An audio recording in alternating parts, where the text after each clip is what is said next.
السلام عليكم ورحمة الله، أهلا بيكم في قناتي عالم إسراء DIY. النهاردة رجعت لكم فيديو جديد، وفيديو النهاردة هنعمل مع بعض رجل التلج باستخدام خيط الصوف والورق الأبيض وكمان شوية قصاقيس من الفوم الملون بطريقة بسيطة جدا وممتعة.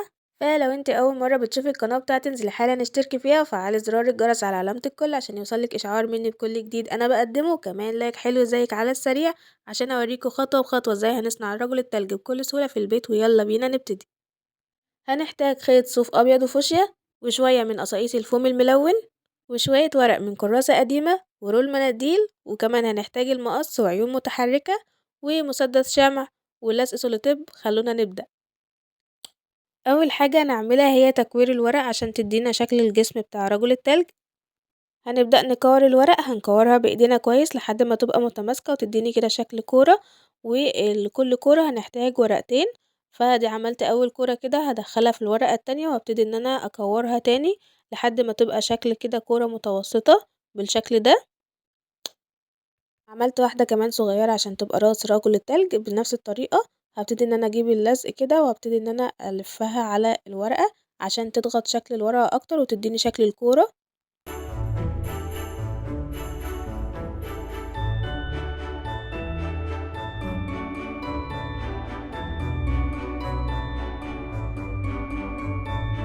ودلوقتي هنلف خيط الصوف الأبيض حوالين الكور لحد ما نغطيها تماما باستخدام مسدس الشمع زي ما هتشوفوا معايا الطريقة دلوقتي.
وبعد كده هنبدأ نثبت الكور باستخدام مسدس الشمع بالشكل ده.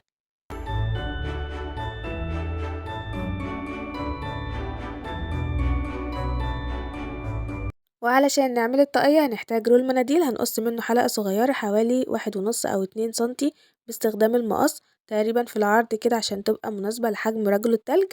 بعد كده هنقص خيوط الصوف الفوشيا والأبيض بطول حوالي 20 سنتي لكل خيط، ونبدأ نربطهم حوالين الحلقة لحد ما نغطيها تماما. تابعوا معايا طريقة.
بعد ما نخلص هنقلب الخيوط الناحية التانية وهنجمعها مع بعض ونربطها بخيط صغير عشان ناخد شكل الطاقية بالشكل اللي انتوا شايفينه ده.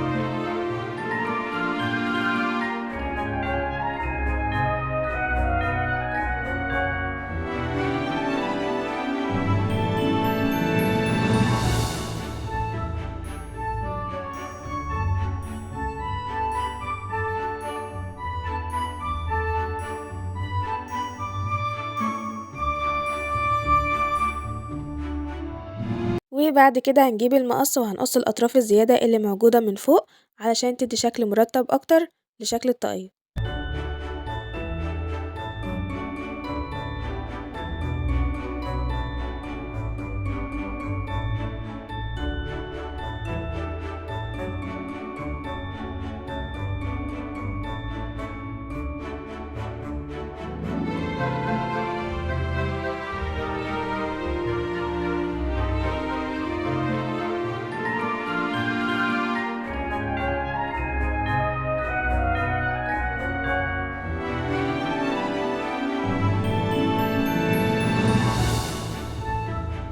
أما علشان نعمل الشال هنقص 3 خيوط من الصوف الفوشيا وخيطين من اللون الأبيض و3 خيوط تانيين من الصوف الفوشيا بنفس الطول حوالي 30 سنتي. هنبدأ نضفر الخيوط مع بعض علشان ناخد شكل جميل ومرتب وشيك، وبعد كده هنربط الأطراف. أنا هثبت كده الطرف ده باللزق كده بالشكل ده عشان ابتدي ان انا اعمل الضفيرة بتاعتي، وهنا ربطت الأطراف عشان تديني شكل الشراشيب اللي بتكون في نهاية الشال.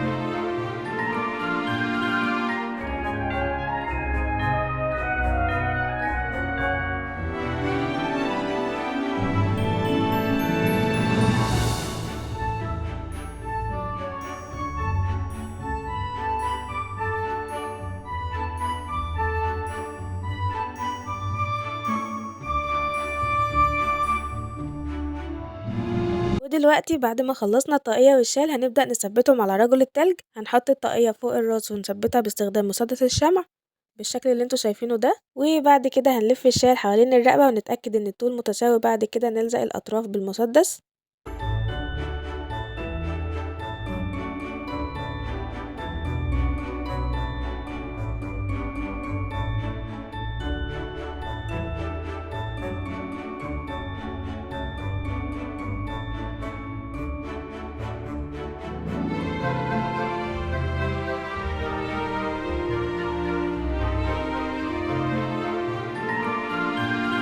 أما بقى دلوقتي هننتقل للتزيين بتاع الوجه. هنضيف عيون متحركة وباستخدام مسدس الشمع هنلزقها، وهنركب كمان الأنف باستخدام ورقة من ورق الفوم الملون باللون الأورنج بالشكل ده. هنعمل شكل مثلث وبعد كده هنبتدي ان احنا نسويه لحد ما يدي شكل الأنف بتاع رجل التلج.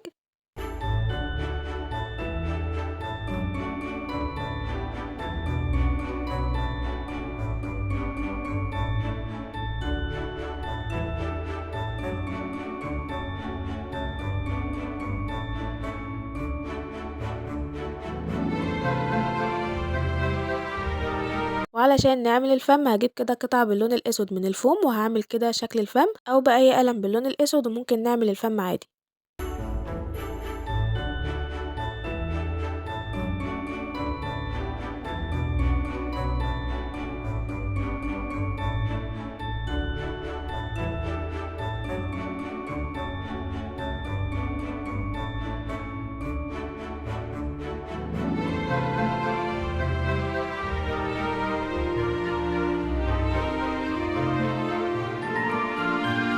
بعد كده هنضيف زراير ملونة باستخدام الفوم. أنا عندي القطاعة دي هبتدي إن أنا أعمل شكل الزراير من الفوشيا واللبني والأخضر بالشكل ده كده، هتديني شكل زي شكل الزراير، أو لو انت عندك زراير جاهزة ممكن تحطيها عادي.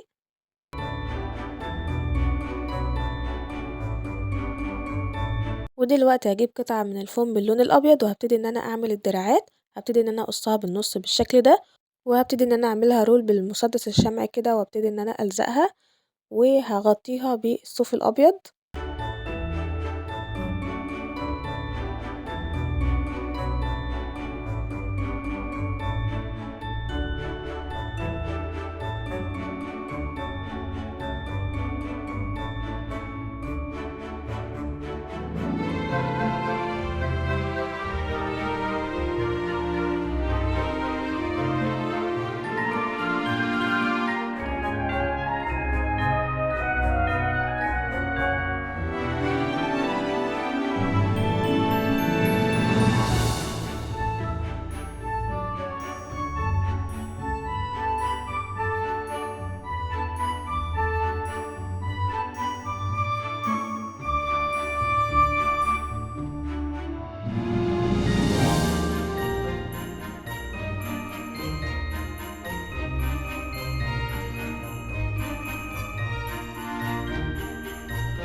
بعد ما زينت الأطراف باللون الفوشيا بالشكل ده هبتدي إن أنا أثبتهم بمسدس الشمع، وهبدأ إن أنا ألزق كمان الزراير الملونة اللي انتوا شفتوها معايا.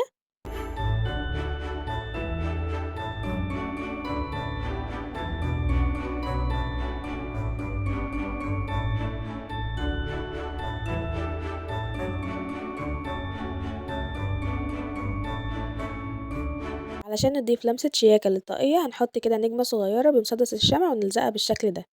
ترى وكده يبقى عندنا رجل تلج مميز من الصوف والورق، سهل وممتع وكمان شكله كيوت. قولولي رأيكم في الكومنتات، ولو عجبكم النهاردة الفيديو متنسوش تعملوا لايك واشتراك بالقناة عشان تتابعوا كل جديد من عالم إسراء DIY. ولو لسه مشفتوش الفيديو اللي فات عملنا شجرة راس السنة بطريقة مبتكرة من البايب كلينر وصلصال الفوم، شوفوه دلوقتي لو انتوا حابين. هستناكم في الفيديو اللي جاي عشان نعمل حاجات أحلى وأجمل. سلام.